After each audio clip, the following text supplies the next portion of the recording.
Gilles Gansman. Bonjour à toutes et à tous, bonjour Gilles. Bonjour Valérie. Et bonjour Jean-Pierre Gagic, merci d'être avec nous. Vous êtes, est-ce qu'on a besoin de vous présenter, le journaliste, présentateur, animateur d'Automoto. Et vous êtes là, alors on en parlait juste avant, Automoto, la plus ancienne émission de TF1. Exactement, ouais. 50 ans cette année. La première édition, le premier numéro d'Automoto, c'était en janvier 75. 3-4 jours après la création de TF1. On va passer la troisième alors. Est-ce que vous conduisez vite ? Alors ça dépend où. Je conduis vite sur circuit, je conduis vite quand j'ai l'occasion de faire des compétitions automobiles parce que je fais de la compétition automobile de voitures classiques. Donc je conduis vite quand on peut conduire vite. La vitesse maximale auquel vous avez été ? 380 km/h. Arrêtez. Oui. C'était où et quand ? C'était sur le grand circuit des 24 heures du Mans, dans la ligne droite des Hunaudières, dans une voiture française, une Bugatti. Et quelle sensation ? Alors c'est assez incroyable parce que la particularité de cette voiture, c'est qu'elle est capable d'aller très vite puisqu'elle fait plus de 1000 chevaux, mais dans un confort absolument incroyable. On a l'impression d'être dans un TGV en fait. Donc on voit que ça défile très vite, mais on est dans un confort absolument incroyable. Vous avez piloté avec le fils de Jean-Pierre Pernaut ? Oui, avec Olivier, bien sûr, sur des compétitions Tour Auto notamment. C'est un très très très bon pilote, Olivier. Et c'est une occasion de penser à Jean-Pierre qui aimait, bien sûr, qui aimait aussi les circuits. Exactement. Puis sur glace aussi, il a fait. C'est ça, Andros, évidemment. C'est vraiment un grand amateur de voitures. Comme dirait notre président, comment vous expliquez la passion pour la bagnole des Français ? Vous savez, la voiture, ça nous concerne tous. On voit tous au moins une voiture tous les jours, à moins d'être très très loin quelque part sur Terre. C'est un objet d'art pour certains. La 250 GTO, la Ferrari en Italie, est un objet d'art. La Citroën DS avait été exposée au musée d'art moderne à New York. C'est une star de cinéma. Gilles, je vous apprends rien. Si vous prenez la DeLorean de Retour vers le futur, des voitures comme ça parle à tout le monde. Et c'est vraiment un objet du quotidien. C'est un objet de liberté fantastique parce qu'on peut prendre sa voiture à 4h du mat et partir voir la mer sans demander rien à personne. Donc c'est pour ça, il y a peu d'objets qui concernent notre quotidien autant que la voiture. Mais qui sont aussi l'objet d'un certain ostracisme depuis quelques temps. Évidemment, bien sûr, oui, parce que et de beaucoup de questions sur la pollution, la fabrication, etc. Et la difficulté qu'on a dans certaines villes, Paris en l'occurrence, à circuler. Exactement. Voilà. Ouais. Allez, on va passer au zapping et puis vous allez nous parler dans un instant de ce spécial 50 ans d'Automoto avec un sommaire qui fait rêver. À tout de suite, le zapping. Sud Radio Média, l'instant zapping. Il sera dimanche à 10h05 sur TF1. Hier, le président Emmanuel Macron n'a pas expliqué comment il allait régler la quadrature du cercle. Je vous explique, Valérie. Financer le réarmement de la France sans augmenter les impôts. Hier soir, juste après son allocution, le journal de 20h de France 2 a tenté d'explorer quelques pistes en faisant réagir aussi les Français. Des milliards d'euros à trouver pour financer les dépenses militaires. Faudrait-il faire appel à l'épargne des Français ? Première idée, pourquoi ne pas lancer un nouveau produit avec des fonds dédiés à la défense ? Pour cet architecte, l'effort de guerre n'est pas une priorité. Je préférerais que ce soit mis dans le social, par exemple, pas dans le militaire. C'est juste que j'ai pas envie que mon argent finance la guerre. Pourrait-on utiliser le livret A ? Aujourd'hui, il finance surtout le logement social. Demain, une partie de l'épargne pourrait être fléchée vers la défense. Cette retraitée place 200 € par mois et ne serait pas contre. Il faut qu'on participe tous. Je comprends dans quelle situation on est actuellement et je me dis qu'il est temps qu'on réagisse. Peu importe le livret, selon cet expert, il faudrait surtout un produit attractif. Pour mobiliser en fait l'épargne des Français, certes, on peut jouer sur la corde sensible, sur la défense de la nation, mais évidemment, l'épargnant va regarder le rendement. Valérie, Jean-Pierre, si les guerres de Donald Trump tenaient dans notre main, si tout le monde était finalement responsable de sa stratégie avec l'Ukraine et le Groenland, car évidemment, les terres rares et les métaux sont les éléments indispensables de notre téléphone. Et voilà pourquoi il veut faire la guerre. Revue de détail de ce qu'il y a dans nos téléphones et que veut posséder Donald Trump. Comme cet aimant qui sert à faire fonctionner le haut-parleur du téléphone. Donc en fait, il faut des terres rares pour écouter ces messages sur son répondeur. Tout est fait. Ou encore pour faire vibrer le téléphone. Là, c'est le vibreur. Des terres rares présentes un peu partout, mais en petite quantité. L'un des métaux les plus communs, le cuivre, Il sert à connecter l'ensemble des composants, bardés de bien d'autres métaux encore, des moins rares aux plus précieux. Alors, il s'agit d'une batterie lithium-ion, donc qui est plutôt classique dans un téléphone portable. Ce petit point jaune, c'est la LED qui permet de faire les flashs, donc à base de nitrure de gallium probablement, qui est connectée avec de l'or. Cette carte mère, elle est faite de quoi? Elle est faite de silicium, de matériaux comme des métaux précieux. Vous avez vu la petite LED qu'on allume, c'est du nitrure et on n'en trouve presque pas sur Terre. C'est quand même fou de se dire, on est aussi peut-être un peu responsable, alors non pas de ce que décide Trump, mais de ces terres rares. Et moi, je voulais pas aller sur le sujet de Trump avec vous, mais plutôt de ces écrans de portable qui sont les nouveaux un peu écrans dans les voitures de voitures. C'est maintenant on a tous presque ces métaux précieux dans nos voitures. Mais vous savez que les batteries de voitures électriques sont très très proches des batteries de téléphone, sauf qu'elles sont évidemment beaucoup plus grosses.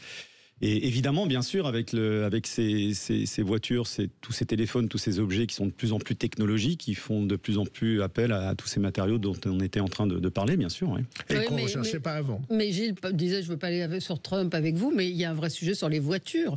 Aux États-Unis, j'entendais que le renchérissement des taxes, en fait, même sur des voitures américaines, ça va avoir un impact sur les consommateurs américains, puisqu'il y a des produits qui composent ces voitures qui viennent d'ailleurs. Oui, et puis il y a beaucoup de voitures américaines vendues sur le marché américain qui sont fabriquées au Mexique notamment. Absolument.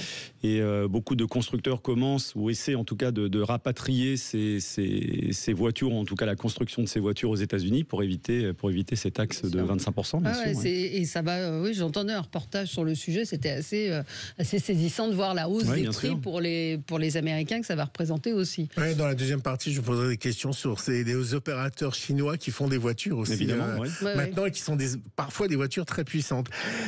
Alors carton hier. Alors évidemment, je vous ai mis un petit peu sport. Je savais qu'on vous recevait.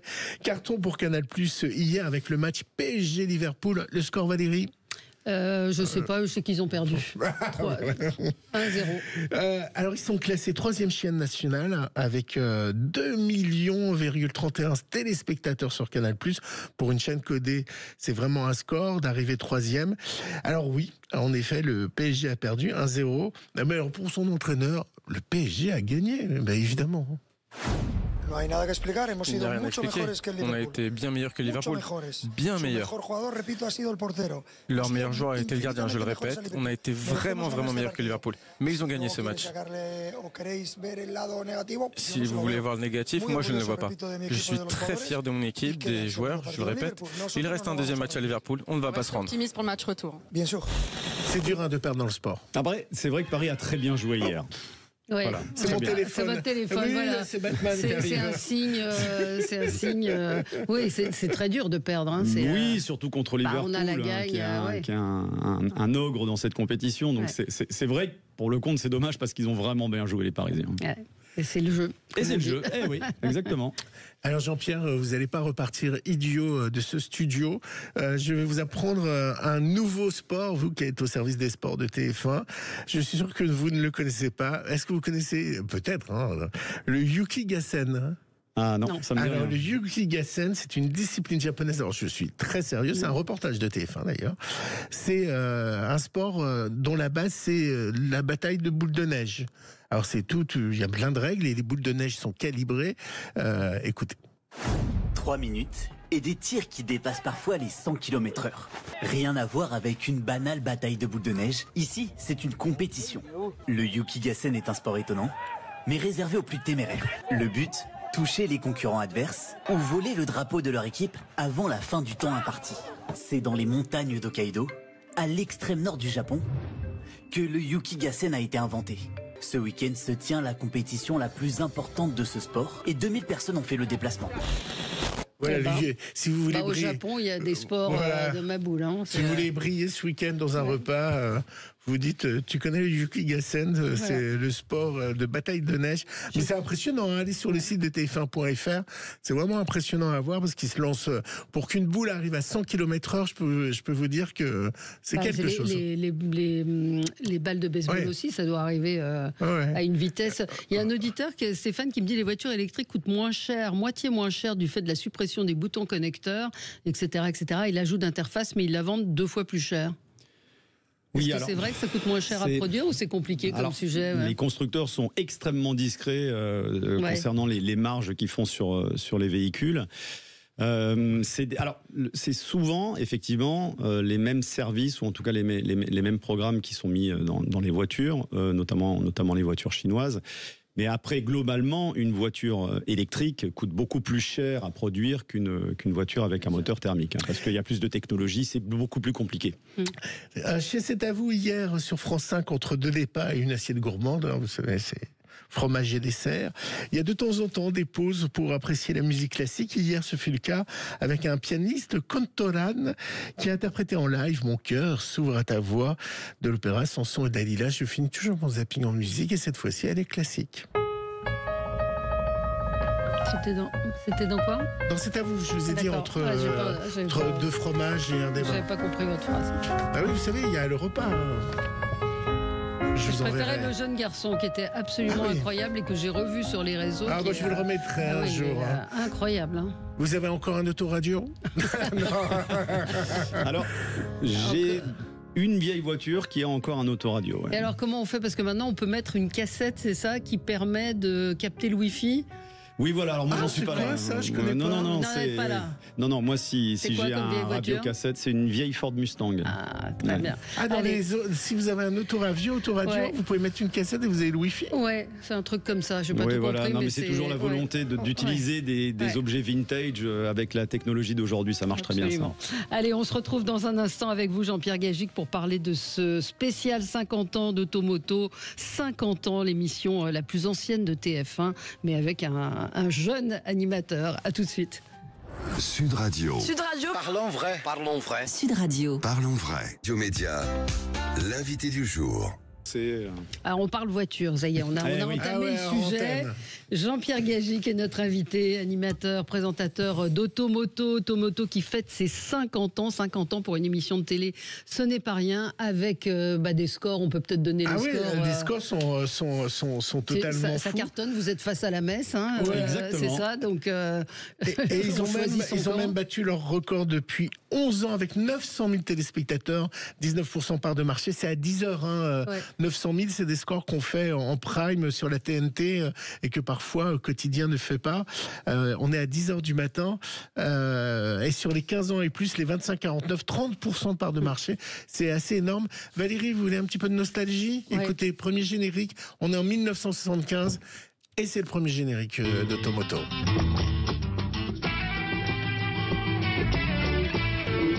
C'est très 70. Hein. Ah oui, à fond. Là. Et puis l'image, c'est Catherine Chaillet, vous savez, qui faisait tous les génériques de TF1. Donc c'est des voitures et des motos stylisées en dessin animé. Qu'est-ce que ça représentait à l'époque, Automoto, pour vous? Quelle image vous aviez de cette émission? Vous vous souvenez de l'émission? Je vais vous dire, je m'en souviens très très bien, puisque mon père était vendeur de voitures. Donc autant vous dire que moi je suis originaire du sud de la France, de Cannes. Donc on regardait Automoto, on allait au circuit du Castellet. D'ailleurs on a fait les 50 ans de l'émission, voir les grands prix de F1. Rallye de Duvar, Rallye d'Antibes, Rallye de Monte-Carlo, Grand Prix de Monaco de Formule 1. Donc j'ai pas mal arpenté les circuits et les rallyes avec mon père. Ouais. Alors qu'est-ce qu'on va voir dimanche? Alors dimanche, on a fait une émission donc au circuit du Castellet parce que c'est un endroit évidemment très mythique et symbolique pour les sports méca français. Et il nous fallait à Parin et on a choisi Sébastien Loeb qui a gentiment accepté l'invitation. Alors Sébastien Loeb, 9 fois champion du monde des rallyes évidemment. Et ce qui est intéressant avec Sébastien, c'est alors on connaît ses qualités de pilote automobile, mais c'est un motard très très très accompli.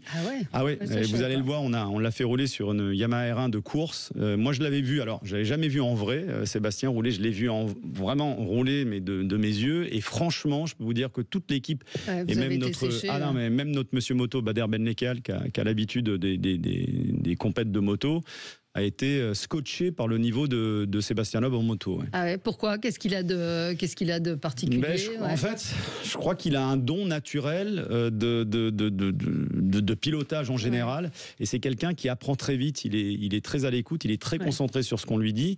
Il a une capacité de retranscrire ce qu'on lui dit quasi immédiate. Et c'est impressionnant. Vous allez aussi revenir sur des modèles mythiques. Bien sûr. C'est les 50 ans, donc petit coup d'œil dans le rétro. Voilà, Ça n'a jamais aussi bien porté son nom. Exactement, on a essayé de faire en sorte un petit peu de parcourir les 50 ans de l'émission à travers différentes décennies. Alors les années 70 où on a choisi la Lamborghini Countach qui est un petit peu contemporaine de l'émission. On aura bien sûr une Ferrari F40 qui est un petit peu the voiture à retenir peut-être de ces 50 dernières années. On va rendre hommage aussi à l'époque bénite du rallye du groupe B des années 80. On a des R5 Alpines. Maxi Turbo, on a des Alpines bien sûr. On a une Peugeot 205 T16. On a vraiment essayé de parcourir un petit peu les 5 dernières décennies à travers les autos et les motos qui ont marqué ces époques. Et avec bien sûr des extraits des archives de l'émission d'époque aussi. Et qu'est-ce qui en parle le mieux des 50 ans d'Automoto, à part évidemment Jean-Pierre Gagic, les anciens animateurs d'Automoto, on les écoute. Ouais. Automoto, pour moi, c'était une naissance en quelque sorte dans le journalisme automobile. Automoto, pour moi, c'est la passion. Et puis quand cette émission est sortie, j'ai dit, c'est là que je veux aller. Ah super, une Porsche c'est vraiment un choix idéal. C'est une émission de légende, c'est une émission culte. Ça représente les sports mécaniques, c'est vraiment une émission importante pour les passionnés de sport mécanique. Ça devient le rendez-vous du week-end. Tu regardes tout le temps Automoto. C'était un truc génial. C'était ce que je voulais faire, Automoto. J'admirais ce qui était dans Automoto. Ça me fascinait, cette émission. Ça me fascinait, ces voyages où on allait découvrir des voitures, des endroits, des pilotes, à la fois le sport, le produit. Et si vous regardez au fil du temps, Automoto, ça a créé dans ma génération à moi toute une génération Automoto. On l'appelait comme ça. Des gens qui sont nés avec l'automobile à la télévision et la course automobile à la télévision. Allez, une petite question média. Peut-être certains noms. On a reconnu Denis Brognard. Denis Brognard, Yves Géniès aussi, un essayeur historique de l'émission. Oui, bien sûr. Ouais. Petite question média. Alors, c'est étonnant parce que dès que TF1 a été créé Automoto, enfin pas TF1, mais c'est une des plus vieilles émissions, il y a eu Automoto. Et dès qu'M6 a été créé, il y a eu Turbo. C'est aussi étonnant qu'on crée une émission de voiture quand on dit qu'est-ce qu'on fait dans la chaîne qu'on vient de créer. Qu'est-ce qui vous différencie de Turbo ?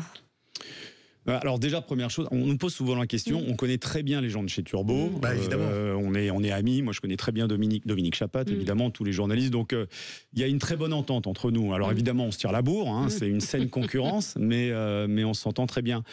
Non, je pense que c'est des émissions, alors moi je ne me permettrai pas de juger le contenu de Turbo, bien évidemment, mais c'est sur les différences dans le ton, dans ce que vous faites. Nous, différences dans le ton, on a peut-être un rythme un peu plus rapide que Turbo, qui est une émission un peu plus longue que la nôtre.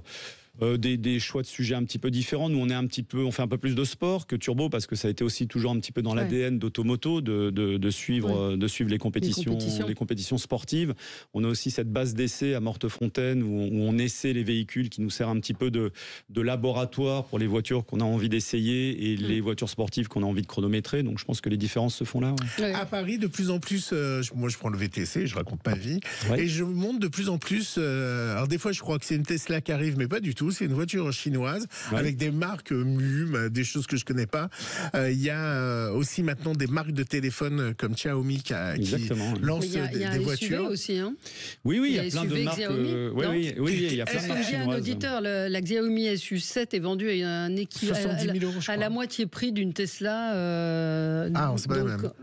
Oui, c'est un peu la. Donc on peut s'interroger sur la marge aussi. Alors, comment est-ce qu'ils arrivent à produire des voitures à ce prix-là ? Et est-ce que ça vaut le coup, les voitures chinoises ? Voilà, alors, en termes de rapport qualité-prix, mais c'est un peu comme tout ce qui vient de Chine. Quand vous prenez les vêtements, c'est un petit peu pareil. C'est que tout ce qui vient de Chine est en général moins cher. C'est produit avec simplement des éléments d'abord qui sont sur place, puisqu'on sait que notamment tout ce qui est batterie, tout ce qui est composants, les semi-conducteurs, on en a suffisamment parlé, tout ça, ça vient de Chine, ou en tout cas c'est maîtrisé par l'industrie chinoise, avec une main-d'œuvre qui est beaucoup moins chère que la nôtre en Europe et en Occident en général. Donc ça explique évidemment en partie le fait que ces voitures sont beaucoup moins chères, qui ont un rapport qualité-prix assez incroyable, puisque nous, on commence à travailler justement sur des émissions avec les voitures chinoises, notamment avec Dacia. Dacia qui était un peu la marque championne du rapport qualité-prix. Aujourd'hui, certaines voitures chinoises sont moins chères que les Dacia. Et ce sont, encore une fois, en termes de rapport qualité-prix, des voitures intéressantes. Bien sûr. 2 questions de Stéphane. Les archives d'Automoto, est-ce qu'on peut les trouver ? Alors il y en a une partie disponible sur l'INA. J'invite les gens à aller voir parce qu'il y a plein de choses. Il y a notamment le tout premier numéro d'Automoto avec Georges Decaune sur l'esplanade de la Défense qui explique pourquoi TF1 a créé Automoto. C'est super sympa à regarder. Et il y a pas mal d'archives sur l'INA. Autrement, sur l'INA, ouais. Et l'extrait que je vous ai passé, Valérie, c'est un 52 minutes qui a été mis en ligne par TF1 sur YouTube. Donc vous pouvez aller voir un 52 minutes qui raconte... On tape quoi, Automoto ? Vous tapez Automoto, ce que j'ai fait. Vous tapez Automoto dans YouTube et vous avez un 52 qui sort. Qui je l'ai regardé hier. Il est extraordinaire. Et alors, juste une autre question de Stéphane, ou plutôt une demande. Il dit si je peux faire une petite remarque quand les tours... Il est pointu, hein. Quand les tours de piste du circuit sont faits à Mortefontaine, mettez la vitesse en digital parce que parfois on voit pas les panneaux d'affichage avec le soleil. Alors là, c'est précis. Là, on a un auditeur fidèle. On a un auditeur fidèle et qui aime ça. Eh bien, c'est noté. Oui, d'accord. Je vois tout à fait ce qu'il veut dire. C'est pas idiot du tout, bon, Stéphane. Donc, on va voir quoi ? Donc, on a dit qu'on verrait il y a donc Sébastien Loeb à ne pas manquer dans cette spéciale. Il y a donc une sorte de rétro des voitures les plus emblématiques. Il y a aussi pas mal de motos. Oui, bien sûr. Automoto. Automoto, bien sûr. On a notre monsieur moto Bader Benlekal qui est pareil, qui est venu un petit peu avec des modèles de motos qui ont marqué ces 5 dernières décennies. On a un invité aussi surprise qui est, on va vous le dire, qui est Stéphane Peter-Ancel, qu'on a fait venir parce que c'est Monsieur Dakar. Il a remporté 14 fois le Dakar en moto et en auto. Immense champion, un mec adorable. Et on trouvait ça sympa de le faire venir parce que l'objectif absolu de Sébastien Loeb aujourd'hui, c'est de remporter ce Dakar. Ça fait 9 fois qu'il essaie et ça fait 9 fois que ça marche pas. Ils sont très potes, ils s'entendent très bien. Ils ont été coéquipiers. Il y a quelques années de ça chez Peugeot pour le Dakar.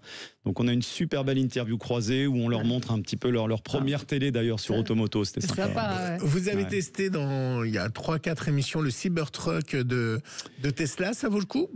Alors moi je l'ai pas essayé. C'est notre journaliste à Los Angeles, Olivier Philippe, qui l'a essayé puisque la voiture n'est pas vendue en Europe parce qu'elle n'est pas homologuée en Europe. Alors nous on a eu un essai qui était très objectif et je pense que c'est ce qui fait aussi notre force dans Automoto, c'est qu'on a la liberté de dire ce qu'on pense sur les voitures. Et Olivier Philippe, très bon journaliste que je connais bien. Et il a pas été subjugué. Le problème avec Tesla, c'est qu'il y a un peu un effet waouh avec ces voitures. Sur la carrosserie.